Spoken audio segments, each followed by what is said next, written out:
Selamat malam, perkenalkan kami dari kelompok 8 dengan nama Median. Pada kesempatan kali ini kami akan memberikan hasil progres pengerjaan pengembangan aplikasi kami yang berjudul Bisnis Mahasiswa dengan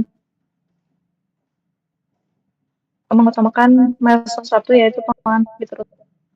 Sebelum mulai ke presentasinya, izinkan kami memperkenalkan diri terlebih dahulu. Yang pertama, saya Jabal Kapitra dengan 3 digit NIM akhir 023. Saya Prima Haji Akbar dengan 3 digit NIM akhir 025. Saya Dea Putriananda dengan 3 digit NIM terakhir 009. Jadi untuk latar belakang sendiri dalam era digital ini, semakin banyak mahasiswa yang mulai terjun ke dunia usaha untuk pengalaman serta pendapatan mereka. Namun, salah satu tantangan terbesar yang dihadapi oleh mahasiswa entrepreneur adalah batasan dalam menjangkau pasar dan mempromosikan dagangan mereka secara efektif.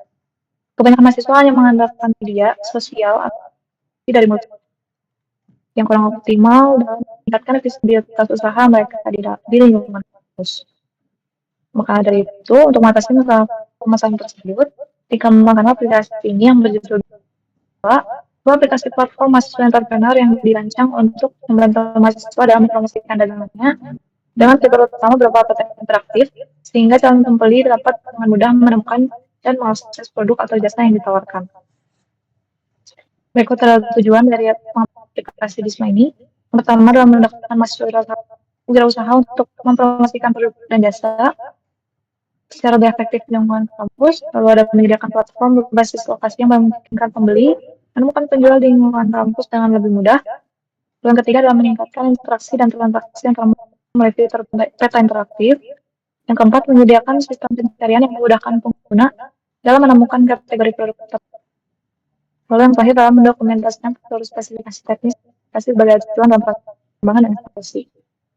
Untuk sasaran penggunanya di sini ada 3. Yang pertama adalah mahasiswa sebagai wirausahawan. Lalu yang kedua, sivitas akademika sebagai konsumen, termasuk juga dosen. Lalu yang ketiga adalah komunitas kampus dan organisasi mahasiswa. Berikut untuk ruang lingkup, yaitu ada registrasi dan autentikasi, peta interaktif, kategori produk dan jasa, pencarian dan filter, sel produk dan profil penjual, ulasan dan rating yang mencakup ulasan dan rating untuk toko dan produk, lalu notifikasi dan pembaruan.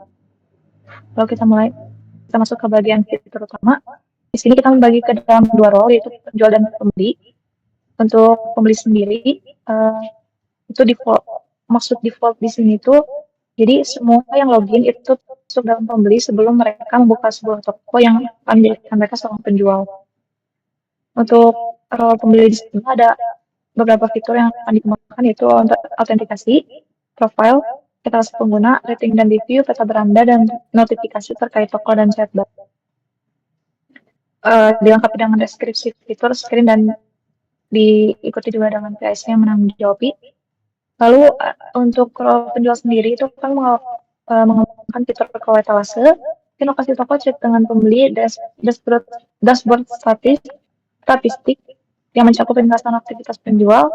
Lalu ada kolaborasi etalase yang mana memungkinkan beberapa penjual untuk bergabung dalam satu etalase, misalnya untuk danus bersama gitu. Dan tetapi juga dengan deskripsi dan screen yang dibutuhkan, lalu diikuti dengan PIC yang menanggung jawab. Untuk fitur utamanya sendiri itu di milestone itu kita ada implementasi implementasi peta beranda, dan implementasi autentikasi. Untuk yang sudah selesai itu antara lain pembuatan main screen dengan gambarnya, lalu ada pembuatan peta interaktif, lalu ada register dan downloading. Untuk yang lain, itu ada yang masih dalam pengerjaan, belum selesai 100%, lalu ada juga yang memang ini juga dilengkapi dengan PIC-nya dengan pembagian yang sudah disesuaikan. Itu kurang lebih untuk pendahuluan. Kita masuk ke bagian selanjutnya. Silakan. Baik, selanjutnya ada teknologi yang digunakan. Nah, dalam pengembangan yang kami lakukan terhadap aplikasi Bisma atau Bisnis Mahasiswa ini, pada bagian backend-nya kami menggunakan Spring Boot Java. Nah, di mana si Spring Boot Java ini berguna untuk membangun API backend. Dan sebelumnya juga Spring Boot Java ini merupakan framework dari Java sendiri untuk mengurus backend-nya gitu dari si aplikasi Kotlin kita. Frontend berkomunikasi dengan backend melalui retrofit untuk mengambil dan mengirim data. Backend bertanggung jawab dalam menerima request dan frontend, mengolah data, serta mengakses database PostgreSQL. Selanjutnya, frontend yang kami gunakan yaitu Kotlin Jetpack Compose, yang dimana Jetpack Compose ini merupakan framework untuk UI berbasis deklaratif untuk mengembangkan aplikasi Android dan juga memungkinkan pengembangan UI yang lebih cepat dan efisien dengan pendekatan komponen atau object oriented programming, yang dimana komponen-komponen seperti button dan lain-lain bisa dipanggil di tiap screen yang berbeda-beda. Selanjutnya ada database PostgreSQL yang kami gunakan sampai saat ini. PostgreSQL yang kami gunakan untuk menyimpan semua data transaksi, produk, dan pengguna. Selanjutnya, database PostgreSQL ini dipilih karena keandalan dan skalabilitasnya gitu. Dan juga kami pernah menggunakan si database PostgreSQL ini. Dan sudah enak diintegrasikan dengan backend Java Spring Boot ini. Selanjutnya ada containerization untuk membungkus backend serta frontend-nya. Namun ini masih menjadi pertimbangan kita dalam pengembangan kedepannya untuk aplikasi ini dengan dalam masalah deployment-nya gitu. Selanjutnya ada hosting. Nah, buat server ini kami juga masih jadi bahan pertimbangan ya. Selain dari ketiga hostinger ini, kami bisa saja memakai hostinger lain gitu, atau memakai hostinger yang ada di Linux atau di mana servernya gitu. Dan itu akan dipertimbangkan ke depannya karena sampai saat ini kami masih menggunakan lokal yang dimana backend dan database-nya itu berjalan secara lokal yang nyala di laptop sendiri gitu. Dan juga ada JVM dan Build Tools ini buat mendukung pengembangan di front end-nya ya. Jadi JVM 17 dan juga Gradle 8.90 dan juga ada Gradle 8.80. Dan ini juga menjadi pendukung buat di backend yang kami kembangkan. Selanjutnya ada arsitektur sistem aplikasi. Nah, jadi kurang lebih diagram dari arsitektur sistem kami yaitu seperti ini dengan Kotlin front-end atau device aplikasi yang berinteraksi dengan pengguna gitu. Yang dimana pengguna melihat suatu screen dan memencet suatu tombol gitu, dan tombol tersebut tuh akan merequest ke view model dan juga model jika dibutuhkan include atau apa. View dari screen dipetakan requestnya ke view model, lalu ke model, dan model pada frontend ini akan dikirimkan ke network layer, yaitu IP atau API yang ditentukan di network module. Lalu jika ada IP atau API tersebut tuh, maka akan dikirimkan request ke aplikasi Spring Boot, ke server aplikasi Spring Boot yang ada di server, atau selama sampai saat ini tahap pengembangannya baru di lokal saja gitu. Yang akan ngirim request ke DTO, lalu DTO akan mengirimkan request ke controller.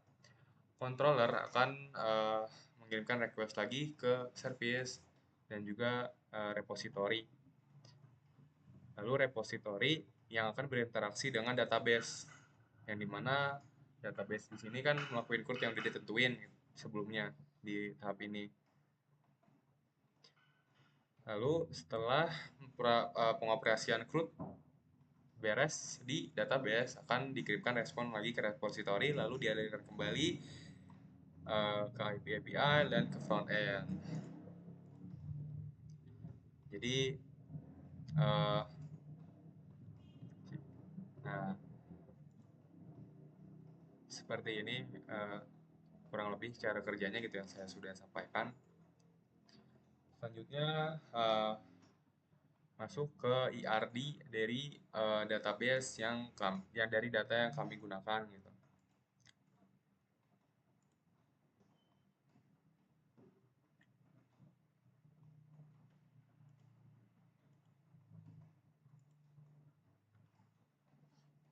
Nah, seperti ini. Jadi kurang lebih ERD yang kami telah bangun hingga proses pengembangan pada saat ini terdapat 5 tabel. Nah, 5 tabel ini 5 tabel yang dapat mendukung fitur MVP yang kami kembangkan pada tahap milestone 1 ini. Jadi di sini tuh ada tabel pengguna, pengguna token, penjual, produk, dan review rating.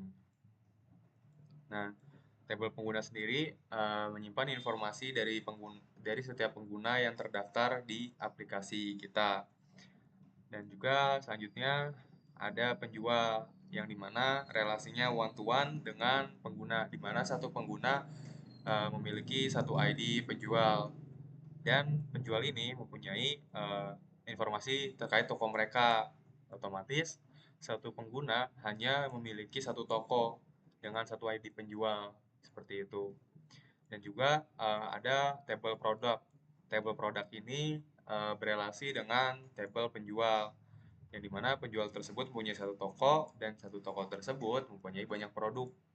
Satu penjual memiliki banyak produk di tokonya dengan informasi produk seperti deskripsi produk, gambar produk, stok, dan lain-lain. Dan juga selanjutnya ada tabel review rating. Nah, review rating ini menyimpan informasi terkait review dan rating yang dilakukan oleh pengguna lain terhadap tokonya. Jadi seperti komentar, rating, tanggal tersebut dilakukan akan disimpan ke tabel review rating ini, yang dimana satu penjual atau satu toko ini mempunyai banyak review dan rating, yang dimana untuk total ratingnya sendiri dan komentar ada di review rating. Dan juga di sini disimpan ada rata-rata rating. Selanjutnya ada pengguna token. Nah, tabel pengguna token ini berrelasi dengan pengguna, yang dimana pengguna token ini tuh menyimpan token dan seberapa lama si token tersebut akan expired dan info terkait IP dan device apa yang dilakukan login ataupun register tersebut gitu. Dilakukan login tersebut. Jadi disimpan si informasi login dan token pada setiap pengguna di tabel ini. Seperti itu. Dan tabel ini belum selesai 100%. Tabel ini baru mencakup si MVP-nya agar bisa berjalan terlebih dahulu untuk milestone 1. Mungkin sekian dari arsitektur, teknologi, dan juga ERD yang kami paparkan. Selanjutnya kami masuk ke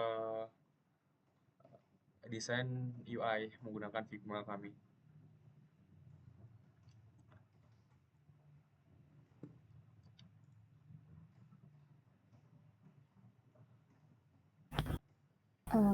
Baiklah, saya akan menjelaskan terkait desain antarmuka pengguna atau UI UX dari aplikasi Bisma ini. Nah, aplikasi Bisma ini dirancang dengan pendekatan desain yang sederhana dan ramah pengguna agar bisa diakses dengan mudah oleh seluruh sivitas kampus, baik itu dari mahasiswa, dosen, dan lain-lain. Nah, di sini itu hanya beberapa screen yang ditampilkan untuk Figma ini. Kita fokus pada satu MVP tadi, yaitu pada fitur etalase.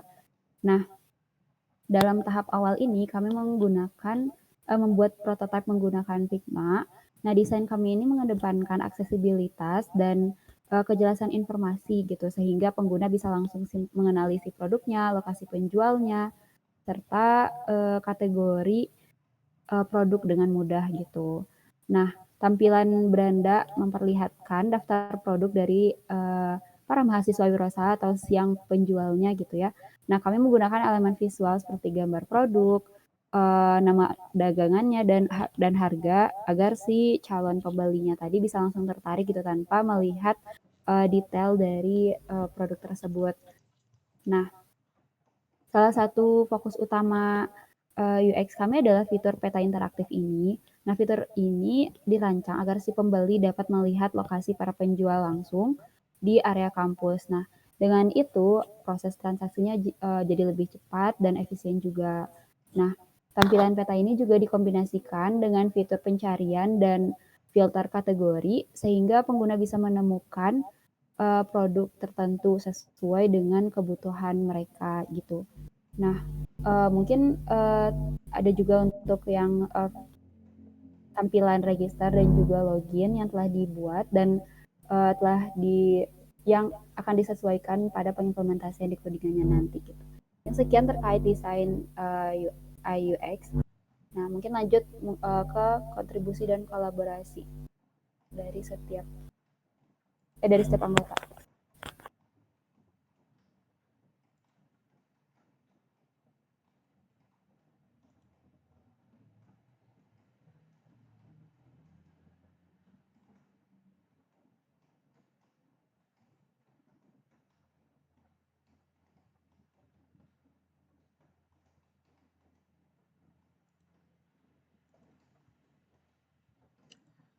Baik, kita masuk ke pembagian tugas dan kolaborasi dalam pengembangan yang telah kami lakukan berminggu-minggu yang lalu. Nah, untuk kontribusi saya yaitu membuat database ini, dan juga membuat rancangannya. Nah, selanjutnya saya bertanggung jawab sampai saat minggu-minggu yang lalu dalam pengimplementasiannya saya mengembangkan keseluruhan backend, yang dimana backend yang dikembangkan hingga saat ini tuh belum 100% gitu, karena backend ini tuh baru mencakup MVP-nya agar bisa berjalan, yang buat milestone satunya gitu. Dan sini ada pengguna controller, penjual controller, produk controller, dan ada out controller, yang dimana emang proses CRUD-nya tuh emang baru pada stable yang ada di sini. Jadi belum semua ya. Nah, di sini juga saya melakukan security config di mana data tidak bisa sembarang diakses gitu, API-nya. Harus ada login atau bla bla bla bla, dan juga ada akses admin seperti itu untuk bisa mengakses si API-nya gitu. Yang kan sekarang kan saya pakai localhost, yang dimana buat ngeakses si localhost tersebut untuk melihat get atau misalnya post menggunakan postman gitu, itu kan harus memerlukan akses. Tapi di sini saya menggunakan permit untuk sementara waktu gitu, agar saya bisa mengetesnya pakai postman. Dan juga kontribusi saya dalam pengembangan sampai saat ini, selain membangun keseluruhan database ini, saya mengintegrasikan si database ini tuh ke database agar bisa berkomunikasi. Seperti ini. Nah, di sini ada database-nya yang berada di port 5432. Di sini ada seperti ini. Dan juga setiap table gitu ya dibuat modelnya. Jadi selain deklarasi variabel ada di database, juga perlu di backend gitu. Ada hotel fees, website fees-nya, guna ini, dan seperti itu. Oh ya, dan juga ada masalah tentang security akun gitu. Di sini tuh ada auth entry point, token, user detail, dan user detail service. Nah, jadi setiap pengguna yang daftar maupun login pasti akan di encoder terlebih dahulu gitu si passwordnya, dan juga encoder ini tuh disediakan oleh si Spring Boot Java, ada penggunaannya seperti di JWT Utils, di mana si string password yang dimasukkan yang didapat dari frontend akan di enkripsi. Nah, itu algoritmanya pakai HS512 seperti itu. Dan juga ada beberapa kontribusi saya pada front end seperti nah terkait dengan token dan out interceptor yang seperti ini agar bisa pas gitu sama backendnya, agar saat pengguna mendaftarkan passwordnya atau melakukan passwordnya bisa diparse dengan baik dengan out interceptor ini, dan juga apa ya, itu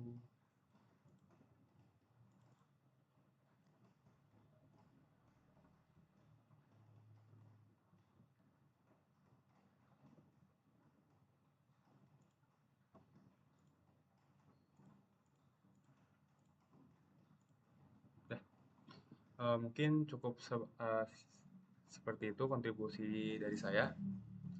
Lanjut ke kontribusi rekan saya yang lain. Mungkin sebelumnya dilanjutkan oleh demonstrasi aplikasi dulu. Dari mulai register, login, Oke, jadi sampai ke screen. mungkin akan dilakukan demonstrasi terlebih dahulu, yaitu si Bisma ini gitu, si aplikasi Bisma ini. Nah, jadi untuk landing page yang pertama tuh seperti ini. Sebenarnya ada beberapa komponen yang belum ke-merging gitu ke satu branch, yaitu branch main. Sehingga ada beberapa tampilan yang sudah dikembangkan tapi belum ada. Nah, di sini kita coba untuk meregistrasi si aplikasinya.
Oh ya, sebelumnya sebelum saya menjalankan si aplikasi frontend ini, saya perlu untuk menjalankan si aplikasi si backend ini gitu. Berjalan atau tidaknya si backend ini agar bisa menyampaikan informasi yang ada di front end menuju backend dan backend ke database.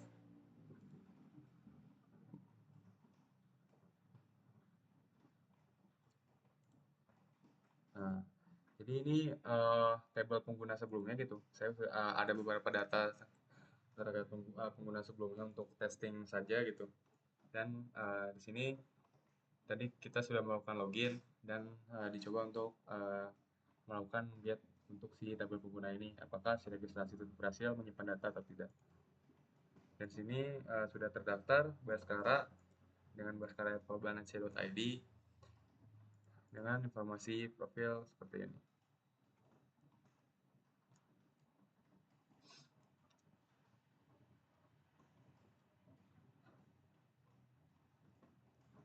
Selanjutnya kita coba login dengan akun si Baskara ini.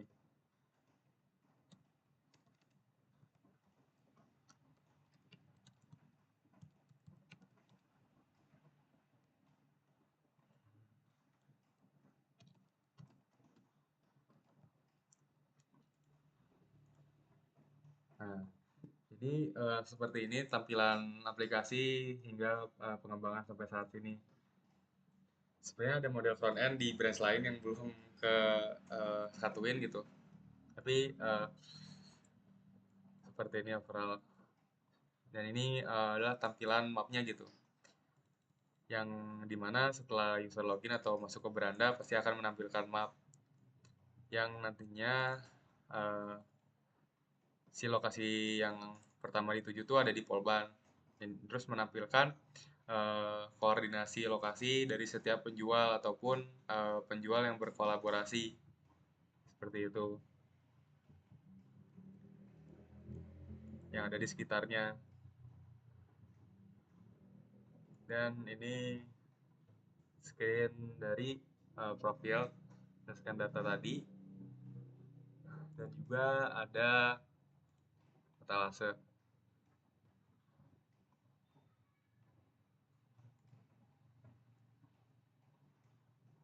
Jadi overall pengembangan yang kami lakukan itu emang belum MVP-nya belum 100% gitu, karena terdapat kendala saat pengimplementasian dan pengembangannya.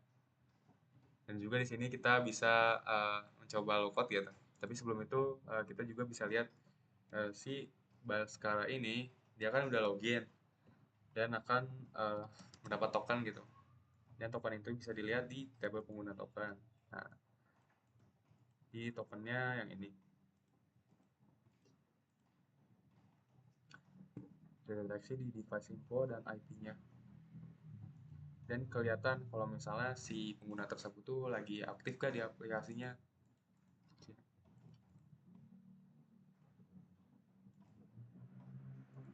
Kita buka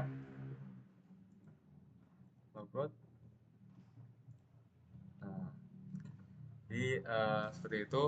Jika kan tadi di sini nyala ya, dan si penggunanya masih ada di dalam aplikasi belum logout. Nah, dia akan false dan dia tidak sedang aktif. Dan ini bisa menjadi apa ya, table yang akan bisa dikembangkan ke fitur pengembangan selanjutnya gitu, pertimbangan si penjual ini aktif atau enggak gitu. Mungkin cukup sekian demonstrasi dari aplikasi yang telah kami kembangkan. Kembali lagi.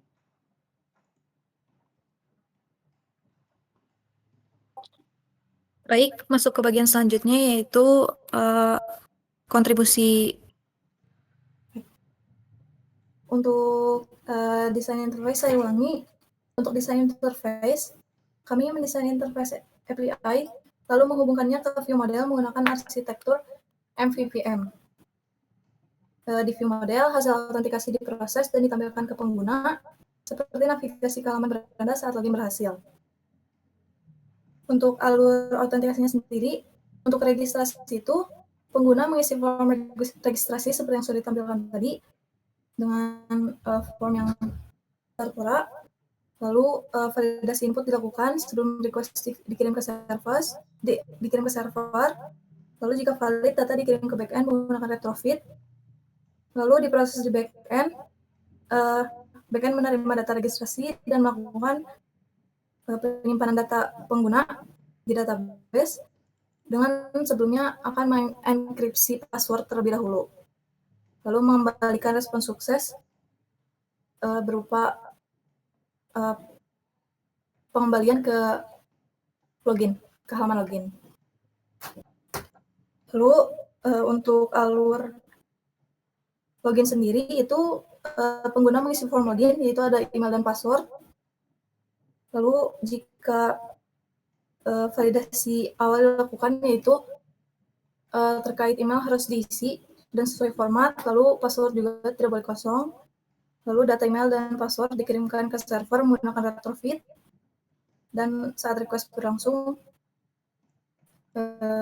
tombol login sebenarnya bisa dinonaktifkan dan ditampilkan di indikator login.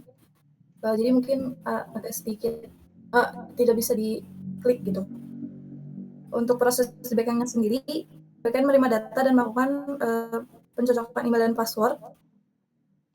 Lalu jika cocok, pengguna akan dinavigasikan ke home screen. Begitu kurang lebih untuk autentikasi. Dilanjutkan ke rekan saya. Baik, akan saya lanjutkan terkait kontribusi saya pada pengerjaan kali ini. Nah, jadi sesuai dengan PIC atau tabel PIC yang sudah dijabarkan di Excel, saya itu bertanggung jawab sebagai di fitur etalase tadi. Nah, tapi saya telah membuat mungkin singkat saja, saya telah membuat entity DAO yang room di lokal yang di front end ini sebelum dibagi ke back end tadi sebelum back end dan front end ini dipisah gitu. Nah, namun setelah dicoba dijalankan, terdapat beberapa kendala gitu. Nah, yang kendala itu tuh juga sudah saya solve dengan teman-teman saya. Nah, kendala dan beberapa error tersebut sudah berhasil di-solve, namun kendala yang sangat rumit diselesaikan itu pada penggunaan health-nya tadi. Nah, sehingga kami putuskan terkait juga mengingat waktu yang singkat. Nah, yang fitur etalase ini dikembangkan dan dilanjutkan oleh rekan saya yang lainnya juga. Nah, untuk selanjutnya saya berkontribusi pada pembuatan dokumentasi teknis tadi. Nah, di situ saya juga sudah menjelaskan beberapa dokumentasi yang diperlukan terkhusus pada aplikasi kita yang dikembangkan berbasis object oriented gitu. Nah, di situ saya sudah membuatkan use case diagramnya, use case scenario, use case class diagramnya juga, sistem sequence diagramnya juga gitu. Nah, di sini juga sudah ada front end requirement, functional requirement dan juga non functional requirement gitu.